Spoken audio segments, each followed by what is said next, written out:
In the vast rolling sands of Arabia, where trade caravans traced ancient paths under a brilliant sky, lay the bustling city of Mecca. Here, amidst merchants and tribes, stood the Kaaba, a sacred cube-shaped sanctuary. It was into this world, around the year 570, that a child named Muhammad was born into the respected Quraysh tribe. But his early life was marked by loss. His father passed away before he was born, and his mother followed when he was just a young boy. Orphaned and under the care of his grandfather and then his uncle, he learned humility and resilience from the very start. As a young man, Muhammad tended flocks of sheep in the hills surrounding Mecca, a solitary life that nurtured his contemplative nature. Later, he entered the world of trade, and his reputation for honesty and integrity spread far and wide. He became known as Al-Amin, the trustworthy, and Al-Sadiq, the truthful.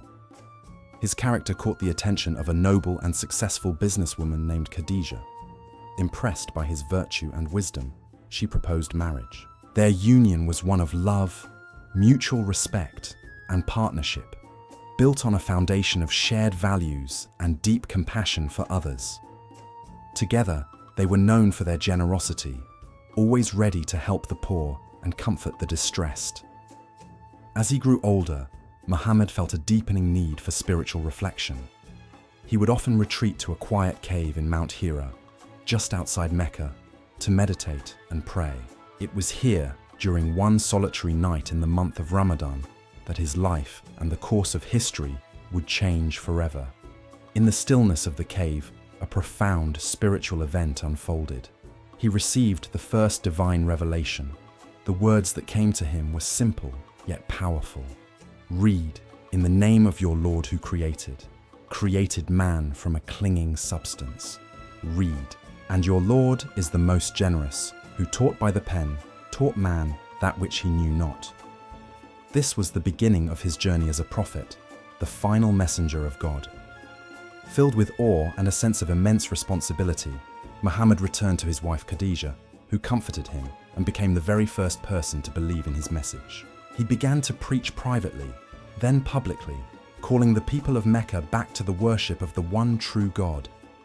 He spoke against the injustices of his society, the neglect of the poor, the mistreatment of the weak, and the worship of idols. His message was simple: there is no God but God, and all human beings are equal in his sight. A small group of followers gathered around him, drawn to his sincerity and the profound truth of his words, but their faith was met with harsh resistance. The early Muslims faced ridicule, boycotts, and persecution, yet they held firm, showing remarkable patience and unwavering belief in the face of adversity. The hostility in Mecca grew so intense that it became unbearable. After years of struggle, a divine instruction came for the Muslims to migrate. In the year 622, the Prophet and his followers left their homes and embarked on a perilous journey north to the city of Yathrib, which would soon be known as Medina, the city of the Prophet. This migration, the Hijra, was not an escape, but a transition towards a new beginning. It marked the start of the Islamic calendar and a pivotal moment in history. The people of Medina welcomed the migrants from Mecca with open arms, sharing their homes and resources. In this new city, a community founded on principles of brotherhood, justice, and compassion began to flourish. In Medina, the Prophet was more than just a spiritual guide. He was a leader, a statesman, and a judge. He established a constitution that ensured justice and protection for all communities, including Muslims, Jews, and others living in the city. He mediated disputes with fairness and wisdom, creating a society where the rights of every individual were respected. His life was a living example of his teachings. He mended his own clothes, helped with household chores, and was always the first to greet others with a smile. He taught his followers to be kind to their neighbors, to honor their parents, and to care for orphans and the poor. Even in moments of conflict, like the Battle of Badr, his leadership was guided by principles, and through agreements like the Treaty of Hudaybiyah, he consistently sought the path of peace. After nearly a decade in exile, the time came for a momentous return. The Prophet and his followers marched towards Mecca, not with vengeance, but with humility and grace. The city that had once cast them out now stood before them. As he entered Mecca, he declared a general amnesty, embodying the highest form of mercy. To his former persecutors he said, "Go, you are all free."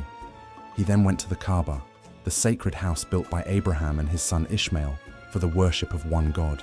With reverence, he cleansed it of the 360 idols that had filled it, restoring it to its original purpose as a center of pure monotheism. This triumphant return was not one of conquest, but of forgiveness and spiritual purification. In the final year of his life, the Prophet delivered his farewell sermon from Mount Arafat to tens of thousands of Muslims who had gathered for the pilgrimage. His words echoed across the plains, serving as a timeless charter for humanity.